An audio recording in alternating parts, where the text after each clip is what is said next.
Hello everyone, welcome back to RK's academy. I hope आप सब ठीक होंगे। तो ये फिफ्थ टेस्ट जो मॉक टेस्ट की सीरीज हमने स्टार्ट करी है, इसका आज फिफ्थ टेस्ट हम करने जा रहे हैं। आपको बता दूं, जो लोग हमारे साथ पहली बार जुड़ रहे हैं, हम जेके एसएसबी की सुपरवाइजर पोस्ट के लिए जीके मॉक टेस्ट डेली यहाँ पे करते हैं। इनकेस आपने अभी तक चैनल को सब्सक्राइब नहीं किया है तो चैनल को सब्सक्राइब कर लीजिए और वीडियो को लाइक शेयर जरूर कर लीजिएगा। और कमेंट्स में अपना स्कोर भी आप बता दीजिए, जिसमें हम रोज 20 एमसीक्यूज करते हैं जो कि जीके पोर्शन से है। चाहे वो सोशियोलॉजी के हो या कंप्यूटर के हो या अभी आपके साइंस के हो या आपके जीके से है, जो with special reference to UT of Jammu and Kashmir है। उसमें से सारे क्वेश्चंस जो है, इंपॉर्टेंट क्वेश्चंस जो होते हैं, वो डेली बेसिस पे हम यहाँ पे उसका टेस्ट लेते हैं। ऑलरेडी जो हमारा बैच चल रहा है ऑनलाइन, जिनके ऑनलाइन क्लासेस होते हैं, उन्होंने ये सारे टॉपिक्स पढ़े हुए हैं। उसमें से फिलहाल हम क्वेश्चंस कर रहे हैं। आगे आने वाले वीडियोज में और भी क्वेश्चंस आपको इसमें देखने को मिलेंगे, चाहे कंप्यूटर से हो या सोशियोलॉजी हो। ठीक है। बाकी अगर आप किसी भी कॉम्पिटिटिव एग्जाम के लिए प्रिपरेशन कर रहे हैं तो आपके लिए भी ये वीडियो सीरीज जो है इंपॉर्टेंट रहने वाली है। इसमें सारे एमसीक्यूज जो भी आज तक जेके एसएसबी के द्वारा पूछे गए हैं या किसी भी एग्जाम एसएससी का एग्जाम होता है उसमें पूछे गए हैं, वो इंपॉर्टेंट एमसीक्यूज यहाँ पे डिस्कस किए जाते हैं विद एक्सप्लेनेशन और with extra information and points. बिना टाइम वेस्ट किए हम स्टार्ट करते हैं आज की लेक्चर सीरीज, जिसमें हम देख लेते हैं कि क्या क्वेश्चंस है। तो पहला क्वेश्चन जो हमारे पास है यहाँ पे, the period of rule of famous Sultan Zainul Abidin. तो जैन के हिस्ट्री से क्वेश्चन है, जिसमें बोला गया है कि कौन सा पीरियड जो है सुल्तान जैनुल आबिदीन का रहा है, कितने टाइम तक उन्होंने यहाँ पे रूल किया है। तो आपको बता दूं, सुल्तान जैनुल आबिदीन जो है वो शाहमीरी डायनास्टी से बिलोंग करते थे। शाहमीरी डायनास्टी। और इसके अगर हम बात करें, फाउंडर कौन थे शाहमीरी डायनास्टी के? शाह मीर, जिसका पूरा नाम था सुल्तान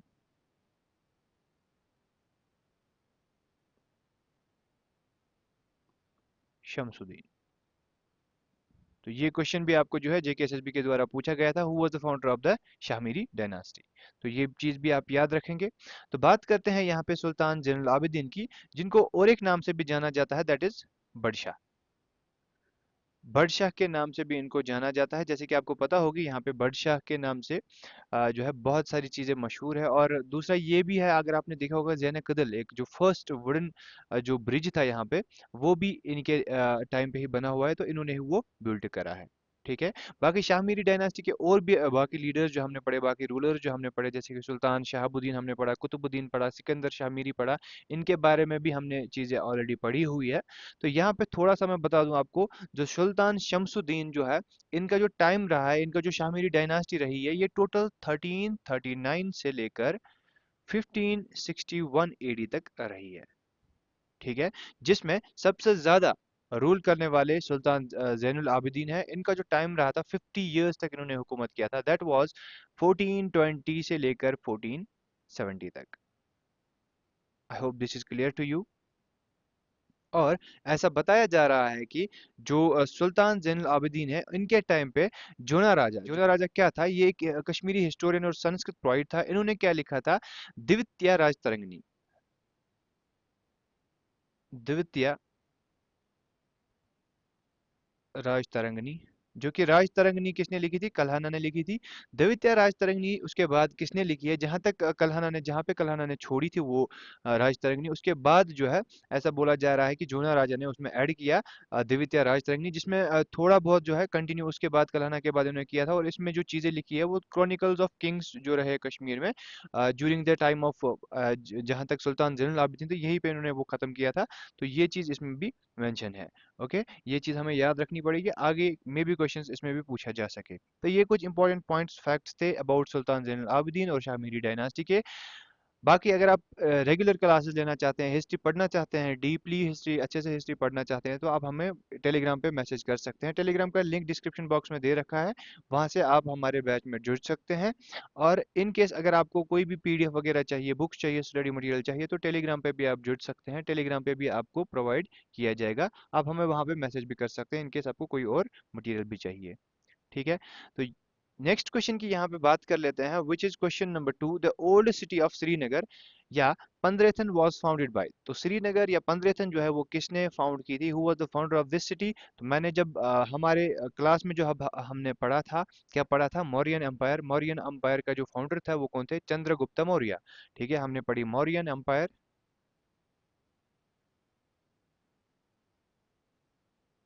जिसमें मैंने बोला चंद्रगुप्ता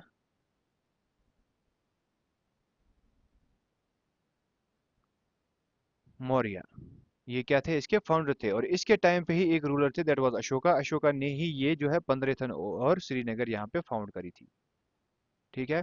और दूसरा चीज ये है कि अशोका जो द ग्रेट, इसको इस नाम से भी जाना जाता था। इन्होंने क्या किया था, मजंतिका, मजंतिका इन्होंने, मजंतिका बेसिकली क्या था, एक बुद्धिस्ट मिशनरी थी, जो कि इन्होंने यहाँ पे प्रीच द लाइक बुद्धिज्म फैलाने के लिए कश्मीर में इन्होंने अपॉइंट करी थी। सो ये भी आपको याद रखना पड़ेगा, ये किसने करा था, अशोका ने करा था। उसके बाद अगर मैं समुद्रगुप्ता की बात करूं, समुद्रगुप्ता ऑफ कश्मीर किसको बोला जाता था, ये इंपॉर्टेंट चीज है। जब जैसे हमने पढ़ा था कारकोटा डायनास्टी में, जिस जहाँ पे हमने देखा ललित आदित्य मुक्तापिदा जो है उनको हम समुद्रगुप्त ऑफ कश्मीर कहते थे। लास्ट वीडियोस अगर आपने नहीं देखे, वहाँ पे ये चीजें आपको ऑलरेडी डिस्कस हुई है, वो चीजें आप वहाँ पे वीडियोस देख सकते हैं। जो अभी तक 3-4 वीडियोस बने हुए हैं इस पे, वो देख के और कुछ इन्फॉर्मेशन वहाँ से भी आपको प्रोवाइड की जाती है। कुछ इन्फॉर्मेशन वहां से भी आपको मिलेगी, तो वो वीडियो जाके प्ले लिस्ट में जो है आप देख सकते हैं। Next question is which of the following terms is used to denote animal species of a particular region। तो animal species of a particular region के लिए अगर हम बात करें, तो उसके लिए हम डिनोट करते हैं fauna। बेसिकली जैसे आपने पढ़ा होगा, फ्लोरा की बात अगर करें, तो फ्लोरा जो होता है वो पर्टिकुलर रीजन के प्लांट स्पीशीज की बात कर लेता है। कुछ प्लांट्स जो होते हैं पर्टिकुलर रीजन के या पर्टिकुलर टाइम पे, उनकी बात कर लेता है फ्लोरा। वहीं पे फाना की अगर हम बात करें, तो कुछ एनिमल स्पीशीज जो होती है एक पर्टिकुलर रीजन की, उनकी बात कर लेते हैं हम फाना में। I hope this is clear to you. क्या होता है, जो कुछ एनिमल स्पीशीज को रेफर करता है जो किसी रीजन की लिए इंडिजिनस होते हैं। ठीक है, जो किसी रीजन से जो होते हैं, नेटिव होते हैं किसी रीजन के, उनको ये यहाँ पे रेफर करता है। तो I hope this is clear to you. Next question is which of the following lakes of India is located in J and K. तो लेक्स इन जे एंड के जो है वो वेरी इंपॉर्टेंट है जियोग्राफी जे एंड के लिए, क्योंकि आपको जो है इसमें जीके जो है with special reference to J and K है, तो आपको वो पढ़ना जरूरी है आपके लिए। तो इसमें जो क्वेश्चन दिया गया है, अगर हम देखेंगे, इनमें से कोई ये लेक यहाँ पे नहीं है, सिर्फ एक लेक है जो आचार लेक है। कहाँ पे आचार लेक है, श्रीनगर डिस्ट्रिक्ट में है। Next question which will be question number 5, that is which river is known as Vitasta in Sanskrit. तो कश्मीर में एक रिवर है जिसको संस्कृत में वितास्ता के नाम से जाना जाता था, दैट इज झेलम। और व्यथ के नाम से जो है ये जाना जाता था इन कश्मीरी। और हेडास्पस जो है वो ग्रीक इसको बोलते थे। हेडास्पस के नाम से भी, व्यथ के नाम से भी, और इसको हम वितास्ता के नाम से भी जानते हैं। जैसे कि मैंने बोला, वितास्ता जो है संस्कृत में इसको बोलते थे, व्यथ कश्मीरी में, और हेडास्पस ग्रीक लोग जो थे वो यहाँ पे बोला करते थे। I hope this is clear to you. और झेलम जो है, अगर आपको मैं बता दूं रिवर्स के बारे में, जब हम रिवर्स के बारे में पढ़ते हैं, वहाँ पे इंडियन रिवर्स में आपको पढ़ने को मिलते हैं हिमालयन रिवर्स, और दूसरे होते हैं सीजनल या इफर्मरी रिवर्स। ये जो नॉर्थ रिवर्स होते हैं इनको हम पेरिनियल रिवर्स भी कहते हैं। ठीक है, इसमें अगर आप देखेंगे, इंडस गंगा ब्रह्मपुत्र है। ठीक है, इंडस के बारे में ही होती है। जो इंडस की ट्रिब्यूटरीज है, मेजर ट्रिब्यूटरीज, वो यही है, झेलम, चिनाब, रवि, बियास, सतलुज। ये चीजें आपको याद रखनी पड़ेगी। ठीक है, इंडस के बारे में यही है कि आपकी जो ट्रिब्यूटरीज है, मेन मेन ट्रिब्यूटरीज, वो झेलम, चिनाब, रवि, बियास, सतलुज। और इसका ओरिजिन की अगर मैं बात करूं, वो कहाँ से ओरिजिनेट होता है, कैलाश मानसरोवर से ये ओरिजिनेट होता है, तिब्बत से। आई hope this is clear. And next अगर मैं बात करूं, ये जो आपके पास रिवर है जिसका नाम है चिनाब, चिनाब को हम और एक नाम से भी जाना जाता था, दैट इज असिकनी। ठीक है, चिनाब को जो है असिकनी के नाम से भी जानते हैं। नेक्स्ट क्वेश्चन की बात अगर मैं करूं, यहाँ पे क्वेश्चन है विच of the following is a green house gas. तो यहाँ पे हमें बोलना है इनमें से ये कौन सा ग्रीन हाउस गैस है। अगर आपने ग्रीन हाउस गैसेस में पढ़ा होगा, बहुत सारे ग्रीन हाउस गैसेस जो है, यहाँ पे जो ग्रीन हाउस गैसेस में है वो है मीथेन। मीथेन भी जो है ग्रीन हाउस गैस है। और इंपॉर्टेंट ग्रीन हाउस गैसेस की अगर मैं बात करूँ, CO2 है, कार्बन डाइऑक्साइड, ठीक है, नाइट्रस ऑक्साइड है, ठीक है, और ये है आपका मीथेन है। ठीक है, और भी क्लोरोफ्लोरोकार्बन्स होते हैं जो कि आपके इंपॉर्टेंट ग्रीन हाउस गैसेस बन जाते हैं। ठीक है। हाइड्रोक्लोरोफ्लोरोकार्बन्स, ये कुछ इंपॉर्टेंट ग्रीन हाउस गैसेस है जो कि आपको जिनका बोला जाता है एग्जाम में, तो ग्रीन हाउस गैसेस को भी आप अच्छे से देख लीजिएगा, और ग्रीन हाउस इफेक्ट क्या होता है वो भी एक बार अच्छे से देख लीजिएगा। इन केस मैं यहाँ पे आपको एक्सप्लेन करूँ ये चीज़ें तो वीडियो आपका जो है लंबा हो जाएगा, जिसमें आपके एमसीक्यूज आप प्रैक्टिस नहीं कर पाएंगे, और जिन्होंने ऑलरेडी वो चीज़ पढ़ी होगी तो उनका टाइम भी यहाँ पे जो है मे बी इससे ज़्यादा वेस्ट हो, क्योंकि आपका एग्जाम जो है वो जो होने वाला है उसके लिए आपको टाइम बहुत प्रीशियस होता है, तो टाइम को आप मेंटेन अच्छे से करके रखिए, टाइम को यूटिलाइज अच्छे से कर लीजिए।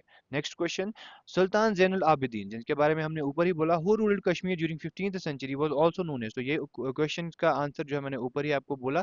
आई होप ये क्वेश्चन का आंसर आप मुझे दे पाएंगे। प्लीज आप इसका आंसर जो है कमेंट सेक्शन में दे दीजिएगा। कमेंट सेक्शन में इस क्वेश्चन का आंसर दे दीजिए कि सुल्तान जैनुल आबिदीन को और किस नाम से जाना जाता है। ऑब्वियसली ऑलरेडी मैंने ऊपर आपको बोला है, आप इसका आंसर जो है इजीली दे सकते हैं। Next question, article 24 of the Indian constitution prohibits, यहाँ पे क्वेश्चन है कि article 24 of the Indian constitution, हमने फंडामेंटल राइट्स देखे, जिसमें कितने फंडामेंटल राइट्स है, 6 फंडामेंटल राइट्स है। ठीक है, हमने फंडामेंटल राइट्स देखे जिसमें 6 फंडामेंटल राइट्स है, जिसमें आर्टिकल 12 से लेकर 35 तक है। ठीक है, और इसी में ये आर्टिकल आता है 24 भी, और 24 वाले फंडामेंटल राइट में आता है that is right against exploitation. ठीक है, तो ये आपका आर्टिकल 24 आ जाता है, फंडामेंटल जो राइट्स है, राइट अगेंस्ट एक्सप्लॉइटेशन, इसमें आता है आर्टिकल, इसमें दो ही आर्टिकल आते हैं 23 24, जिसमें 24 में बोला गया है कि prohibition of employment of children in factories that is child labour, इसका जो है वो सही ऑप्शन बन जाता है। Question number 9 is, initially in 1976 how many fundamental duties were inserted in the constitution? Fundamental duties के बारे में मैंने बोला है लास्ट वीडियोस में भी कि 11 fundamental duties अभी वहाँ पे है हमारे पास। फंडामेंटल ड्यूटीज के बारे में बता दूं थोड़ा, जो 42 कॉन्स्टिट्यूशनल अमेंडमेंट एक्ट हुआ था 1976 में, इसमें 10 फंडामेंटल ड्यूटीज जो है ऐड करी गई है on the recommendation of Sardar Swaran Singh committee. ठीक है, I hope this is clear. And उसके बाद ये इंपॉर्टेंट है कि जो 10 फंडामेंटल ड्यूटीज करी गई थी, और ये दूसरा ये भी है कि ये जो फंडामेंटल ड्यूटीज का कंसेप्ट है ये हमने बोरो कहाँ से किया है, सोवियत यूनियन से हमने इसको बोरो किया है, सोवियत यूनियन। इनकेस ये भी आपको क्वेश्चन है, आप इसका भी आंसर दे सकते हैं। और क्यों, कौन से पार्ट में है फंडामेंटल ड्यूटीज, पार्ट 4A में है, जिसमें आर्टिकल 51A है, ये भी इंपॉर्टेंट है। और दूसरी चीज 11th फंडामेंटल ड्यूटी, क्योंकि अभी 11 फंडामेंटल ड्यूटीज है, 11th जो ऐड करी गई है that is 86th constitutional amendment act 2002। सो ये फंडामेंटल ड्यूटीज के बारे में इतना ही है, यही सब याद रखना है बस, इसी में से आपको क्वेश्चन आएगा फॉर श्योर, ये आप याद रख लीजिएगा। Next, what is the minimum age prescribed for becoming a member of Rajya Sabha, तो राज्यसभा का मेंबर बनने के लिए आपको मिनिमम एज कितनी होनी चाहिए। लास्ट में मैंने बोला था 30 इयर्स, और अगर आपको लेजिस्लेटिव असेंबली का जो मेंबर बनना है तो 35 इयर्स जो है लेजिस्लेटिव असेंबली जम्मू कश्मीर के लिए, जो section 16 of the J reorganisation act में बोला गया क्वालिफिकेशन ऑफ मेंबरशिप। ठीक है, उसके बाद 35 इयर्स जो है ये आपको प्रेसिडेंट, जो प्रेसिडेंट है उसकी एज जो होनी चाहिए, अगर वो प्रेसिडेंट के लिए अपॉइंट किया जाता है उसकी एज होनी चाहिए 35 इयर्स। और ये कौन से आर्टिकल में आपको बोला गया है, इंडियन कॉन्स्टिट्यूशन के आर्टिकल 58 में ये चीज बोली गई है। I hope this is clear. And next question which will be question number 11, that is who was probably called Lokmanya, Lokmanya किसको बोला जाता था, दैट इज लास्ट भी मैंने ये बोला था और पढ़ाया भी है, इट इज लोकमान्या तिलक। लोकमान्या तिलक यानी कि बाल गंगाधर तिलक को लोकमान्या तिलक का टाइटल दिया गया। नाउ क्वेश्चन इज कि ये टाइटल आपको किसने दिया है, ऐसा भी क्वेश्चन पूछा गया है कि लोकमान्या का टाइटल बाल गंगाधर तिलक को किसने दिया है। सो ये आपको इंपॉर्टेंट बता दूं, रविंद्रनाथ टैगोर ने ये इनको टाइटल दिया है, रविंद्रनाथ टैगोर। ठीक है, अगर मैं बाल गंगाधर तिलक की बात करूं, इसको हम क्या बोलते थे, इसको बोला जाता था फादर ऑफ एक्सट्रीमिस्ट भी, जो कि ये सूरत स्प्लिट में एक्सट्रीमिस्ट अलग हुए थे, फादर ऑफ जो है एक्सट्रीमिस्ट इसको बोला जाता है। फादर ऑफ इंडियन अनरेस्ट भी इसको कहा जाता था, वेरी प्रोमिनेंट लीडर था, ये बहुत अच्छा लीडर था। ठीक है, नेक्स्ट मैं बात करूं यहाँ पे दादा भाई नौरोजी की, अगर मैं बात करूं दादा भाई नौरोजी, मैंने लास्ट में भी बोला था इसको grand old man of India भी कहा जाता था, और ये पहला बंदा था, पहला इंडियन था जो इलेक्ट किया गया था ब्रिटिश पार्लियामेंट में। ठीक है, he is the first Indian to be elected to the British Parliament. तो ये इंपॉर्टेंट याद रख लीजिएगा। और नेक्स्ट क्वेश्चन की बात करूं मैं, what was the Nagpur plan drawn in 1943? इसको नागपुर रोड प्लान भी कहते हैं, नागपुर रोड प्लान 1943। तो आई गेस ये आपको ऑप्शन समझ आ गया होगा। रोड ट्रांसपोर्टेशन के लिए जो चीफ इंजीनियर्स थे उनकी कॉन्फ्रेंस थी ये, बेसिकली ये डिस्कस करने के लिए डेवलपमेंट ऑफ रोड एंड जो इसका कंस्ट्रक्शन है इसके लिए यहाँ पे डिस्कशन हुआ था। नागपुर में हुआ था, इस वजह से ये नागपुर रोड प्लान इसको नाम पड़ा। Next question which will be question number 13, where did the Congress split of 19, जिसको हम सूरत स्प्लिट, सूरत स्प्लिट भी जिसको कहते हैं, सूरत स्प्लिट 1907। क्वेश्चन आई गेस समझ आ गया होगा। बोला जा रहा है कि कांग्रेस जो है वो स्प्लिट हो गए 1907 में। कहाँ पे हुए थे? तो ऑप्शन इसमें सूरत था, क्योंकि सूरत स्प्लिट इसको बोलते थे। ये सूरत में ही सेशन हुआ था, ठीक है। जो प्रिसाइड करने वाले थे यहाँ पे, जो बेसिकली चीज हुई थी, वो कांग्रेस में जो दो बंदे थे, एक मॉडरेटिस्ट और एक्सट्रीमिस्ट, ये स्प्लिट हो गए थे अलग अलग। इसमें एक्सट्रीमिस्ट अलग निकले थे और मॉडरेट्स अलग निकले थे। फिर बाद में जो 1916 में मिले थे, जो सेशन हुआ था उसमें वो लोग मिले थे, ठीक है, जिसको लखनऊ पैक्ट भी कहते हैं। लखनऊ सेशन हुआ था बेसिकली वो। तो यहाँ पे अगर मैं इंपॉर्टेंट चीज आपको बता दूं कि सूरत स्प्लिट में क्या हो रहा था, ठीक है, ये चीज अगर मैं बताऊं, यहाँ पे जो एक्सट्रीमिस्ट थे इनकी डिमांड थी कि लाला लाजपत राय जो है वो यहाँ पे प्रिसाइड करे, ठीक है, वो यहाँ पे प्रिसाइड करे सूरत सेशन। बट मॉडरेट्स ने नहीं माना, उन्होंने बोला नहीं, ये प्रिसाइड नहीं करेगा। और इनकी एक डिमांड ये भी थी कि आप जो है अपने रेजोल्यूशन में कंप्लीट इंडिपेंडेंस लेके आइए। जो डिमांड फॉर द इंडिपेंडेंस थी, वो भी इनकी एक डिमांड थी कि हमें इंडिपेंडेंस की डिमांड करनी चाहिए। तो ये 1907 में सेशन हुआ था, सूरत सेशन में, इसको याद रख लीजिएगा। Next question, what is the sex ratio of Jammu and Kashmir as per 2011 census? Last video में मैंने सेक्स रेशो के बारे में बोला, मैंने वहाँ पे लिटरेसी रेट के बारे में बोला। तो सेक्स रेशो अगर मैं बात करूँ 940, ये नेशनल जो है इंडिया का, ठीक है, नेशनल सेक्स रेशो, इंडिया का सेक्स रेशो 940 है। सेक्स रेशो का मतलब होता है कितनी फीमेल्स है पर 1000 मेल्स, और उसमें जो है 889 जो है Jammu Kashmir,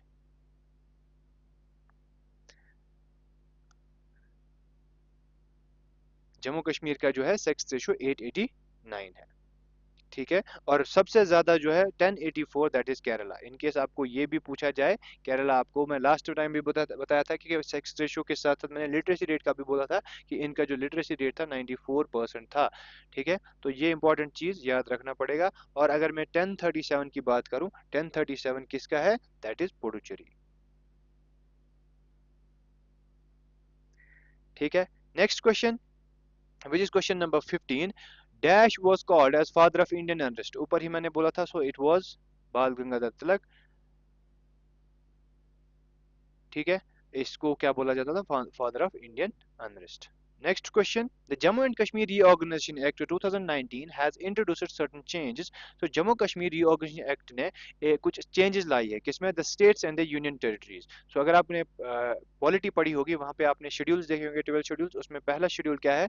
the states and the union territories, ठीक है। ये बोला जा रहा है अकॉर्डिंग टू विच, ठीक है। तो अगर हमें बोला जाए कि कौन सा सेक्शन या कौन सा शेड्यूल जो है इंडियन कॉन्स्टिट्यूशन का अमेंड किया जाता है, so that is the first schedule, क्योंकि फर्स्ट शेड्यूल है the states and the union. वहीं पे ये किस सेक्शन में बोला गया है? सेक्शन 6 में ये चीज बोली गई है कि फर्स्ट शेड्यूल का अमेंडमेंट होगा। वहीं पे फोर्थ शेड्यूल का अमेंडमेंट भी होता है, दैट इज सेक्शन 8। सेक्शन 8 में बोला गया है कि फोर्थ शेड्यूल का अमेंडमेंट होगा, ठीक है।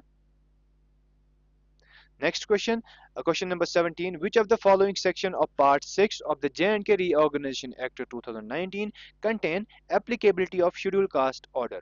जो Schedule Caste Order है उसके लिए बोला गया है कि भाई Schedule Caste Order जो है वो UT of Jammu and Kashmir के लिए एप्लीकेबल होगा, ठीक है। सो ये किस में बोला गया, कौन से सेक्शन में बोला गया? सो पार्ट 6 में दो सेक्शंस है, और एक 65 है, 66 है। एक में बोला गया है शेड्यूल कास्ट के लिए और दूसरे में बोला गया है शेड्यूल ट्राइब के लिए। आई hope this is clear. And यहाँ पे 65 इज द आंसर। 65 में बोला गया कि शेड्यूल कास्ट का जो ऑर्डर है वो एप्लीकेबल होगा कहाँ पे?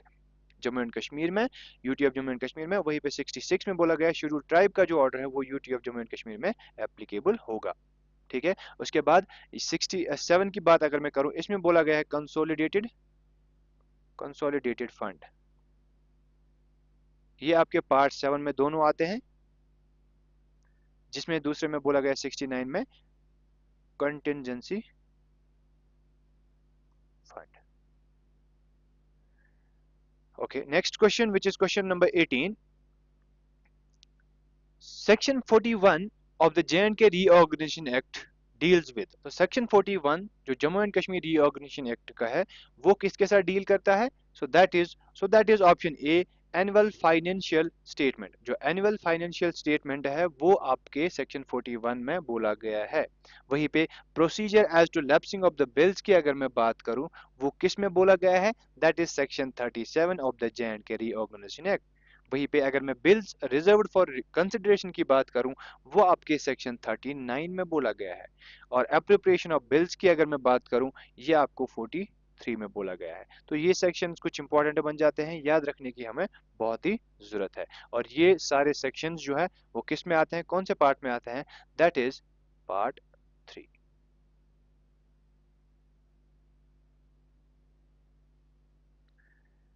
Next question, there will be next question, that is how many biodiversity hotspots exist in the world? So कितने biodiversity hotspots world में है? So that is option D, 36. और इसके बाद नेक्स्ट क्वेश्चन है which is the last question of this video.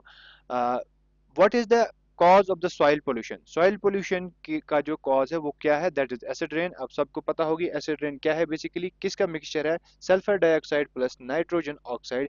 ये आपको जो है मिक्सचर इन सब्सटेंसेस का है, इन कंपाउंड्स का है, जिससे क्या होता है? एसिड रेन की फॉर्मेशन होती है। फिर एसिड रेन जब सॉइल पे पड़ता है तो सॉइल पोल्यूशन होता है। Option A is correct option. Thank you for watching my video. I hope आपको वीडियो पसंद आ गया होगा, इन्फॉर्मेटिव रहा होगा और बहुत सारी चीजें आपने यहाँ पे देखी होगी, सीखी होगी। इन केस आपको वीडियो अच्छा लगा तो वीडियो को लाइक जरूर कर लीजिएगा, शेयर कर लीजिएगा अपने फ्रेंड्स के साथ जो भी एग्जाम के लिए प्रिपरेशन कर रहे हैं, ठीक है। और कमेंट करना ना भूलिएगा कि आपको कितने क्वेश्चंस इसमें से आते थे, ठीक है। कोई और चीज़ अगर आप बताना चाहते हैं, कोई फीडबैक, कोई भी चीज़ आप बताना चाहते हैं तो आप कमेंट्स में बता दीजिएगा। वीडियो टेलीग्राम पे जुड़ना ना भूलिएगा, टेलीग्राम का लिंक डिस्क्रिप्शन बॉक्स में दे रखा है। मिलते हैं हम नेक्स्ट वीडियो में, till there take care, thank you so much.